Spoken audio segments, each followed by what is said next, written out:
Magandang araw mga ka-DIY. So, for today's video, meron naman tayong ipapakitang mga pwede natin magagamit sa ating pagdi-DIY. So, kung nakikita nito mga ka-DIY, ito ay isang valve na 220 volts. So, pwede natin siyang i-modify o i-convert gamit ito. Gamit itong nabili natin sa online na, kung nakita nyo, isang LED na 3 volts hanggang 4.2 volts ang kaya niya handle. So kung nakita niyo mga DIY, wala na siyang ibang circuit pa o dadaanan, diretso na lang siya connect dito sa positive and negative. So mayroon naman siyang indicator, kabilaan siya mga DIY. So ito ang pwede natin gagamitin, ipalit dito kung meron tayong i-modify. Ginawa dito, nakakita ako ng wala na, sira na. So ang ginawa ko lang mga DIY ito. So ito nakikita nyo, itong original niya sa ilalim, yung may mga LED na nakadikit. So ang ginawa ko, hindi ko na siya ginagamit mga ka-DIY, binaliktad ko na lang siya para gawin natin siyang heatsink. Makakatulong siya kasi mainit to sinubukan na natin to mga ka-DIY na supplyan ng 3 volts, kaya niya hanggang 5 volts mga ka-DIY. 5 volts, mas malakas siya pag 5 volts pero mas mainit siya. Posible na madali siyang mapundi kasi ang naka-indicate doon is 3.7. So kung gagamit tayo ng battery na 18650 na 3.7, yung full charge ng battery niya ay 4.2. So kaya niya 4.2. So ang ginawa ko lang dito, tinanggal natin yung drive niya sa ilalim, itong original na 220 na circuit.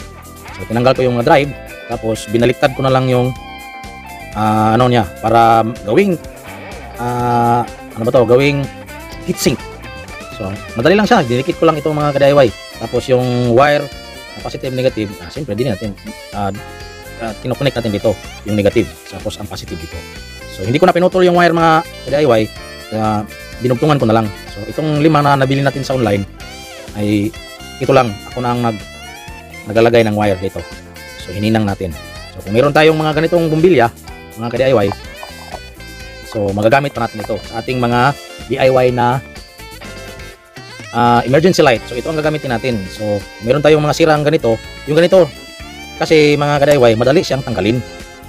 Unlike yung sa mga mamahaling LED light, yung ang hirap ito kasi matigas to. Hirap sa ito, mas madaling tanggalin.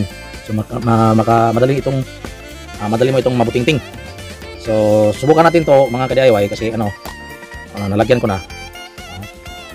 Subukan natin itong pailawin gamit ang ating emergency light. Okay mga ka-DIY, so ito ang ating personal na use to. Personal ko na to na gamit, dalawa to. So emergency light. Yung iba dito ay binili ng ating mga kasama. So subukan natin itong pailawin mga ka-DIY. So wala na tayong ibang gagalawin dito kapag meron tayong mga sira dito. Bili ka lang nito. Ang size pala nito mga ka-DIY ay 50mm. Yung circumference niya 50mm. So hindi siya magkasya sa mga 9 watts na yung mga mamahaling LED kasi hindi siya papasok doon. So mga ganito, ito 9 watts din to, pero mga mamurahing kung ito na mamurahing bulb. So subukan natin pailawin mga ka-DIY. So itataas ko muna. So ito mga ka-DIY, papailawin natin to. Okay mga ka-DIY, malakas din siya. So tanghali ang tapat pa ngayon. So magkaiba talaga ang kuha sa camera ng cellphone mga ka-DIY.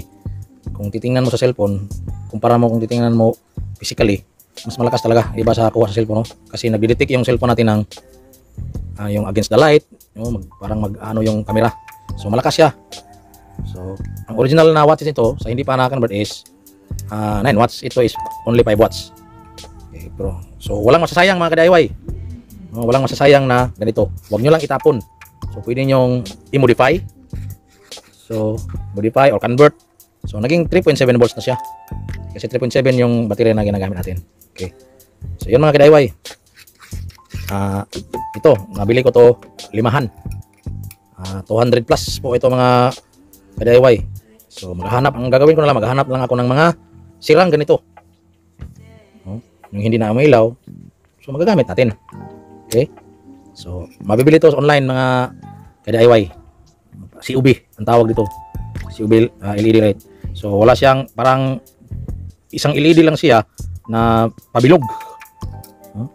Walang ibang circuit na nakadikit. Ito lang. Isa lang siya. Okay. So, yun lang mga ka-DIY.